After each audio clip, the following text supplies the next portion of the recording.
मनरद येथे शिवसेना शाखा फलकाचे लोकार्पण उत्साहात। शहादा तालुक्यातील मनरद गावात शिवसेना शाखेच्या फलकाचे लोकार्पण माननीय रामभैया रघुवंशी यांच्या हस्ते उत्साहपूर्ण वातावरणात पार पडले। कार्यक्रमाची सुरुवात दीप प्रज्वलनाने करण्यात आली। यानंतर फटाक्यांची आतषबाजी व जय भवानी जय शिवाजीच्या घोषणांनी परिसर दणाणून गेला। या कार्यक्रमाला पक्षाचे पदाधिकारी, कार्यकर्ते तसेच स्थानिक नागरिक मोठ्या संख्येने उपस्थित होते। यावेळी अनेक स्थानिक नागरिक व महिलांनी शिवसेनेमध्ये प्रवेश करून पक्षाला आपला पाठिंबा दर्शवला। यावेळी बोलताना रामभैया रघुवंशी यांनी पक्ष संघटना अधिक बळकट करण्यावर भर देत कार्यकर्त्यांना एकजुटीने काम करण्याचे आवाहन केले।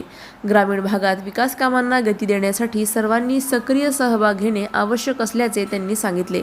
कार्यक्रमाच्या यशस्वी आयोजनासाठी स्थानिक पदाधिकारी व कार्यकर्त्यांनी विशेष परिश्रम घेतले। या उद्घाटनामुळे मनरद परिसरात राजकीय वातावरण चांगलेच रंगले असून पक्षाच्या बळकटीस नवी ऊर्जा मिळाल्याचे चित्र दिसून आले। सलाउद्दीन लोहार, Nandurbar, news 24।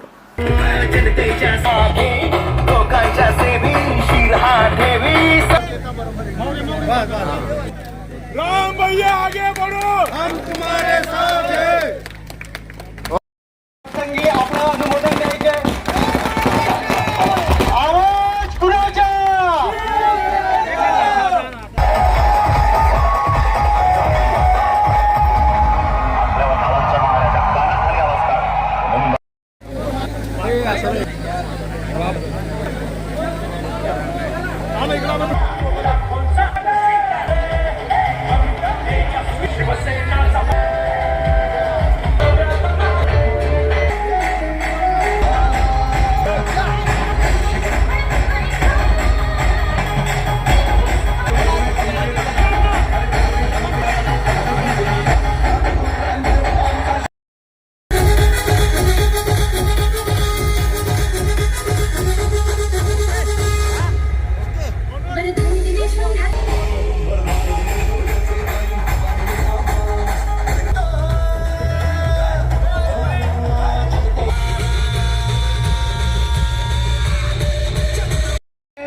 Bill, Mukesh bill, गुरिया बिल, मजू कोड़ी, भरत बिल, इधन शिंपी, रईशा तेली।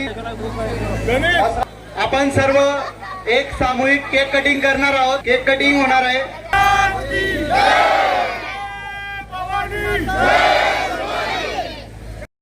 संध्याकाळी या म्हटलं, आम्ही येतो। खरं म्हणजे भैयासाहेब येणार होते, पण या निमित्तानं आमची एक भेट नंदुरबार विधानसभेच्या शेवटच्या गावाचं पक्षीय मत कणकुळ्यामध्ये आहे, दडगावमध्ये आहे। संघटना वाढवायचं काम या ठिकाणी आमच्या युवा सेनेच्या पूर्ण टीमने घेतलंय। 2 वर्षापासून उघडलं नव्हतं, घेतलं। बीडीओंकडे तक्रार केली, भैयासाहेबांकडे आले। ग्रामसभा 2 वर्षात झाली नव्हती, ते ग्रामपंचायत मधनच चालतं। शिंदे साहेबांनी जेवढ्या योजना आणल्या तेवढ्या कुठल्याच मुख्यमंत्र्यांनी आणल्या नसतील। ते नायक पिक्चरच्या अनिल कपूर सारखी 2 वर्ष त्यांनी सत्ता चालवली। जे नाव शिंदे साहेबांनी 2 वर्षात केलं त्याची बरोबरी आज महाराष्ट्रामध्ये कोणी करू शकत नाही। अशाच घडामोडींचा आढावा घेण्यासाठी आजच आपल्या YouTube चॅनलला सबस्क्राइब करा।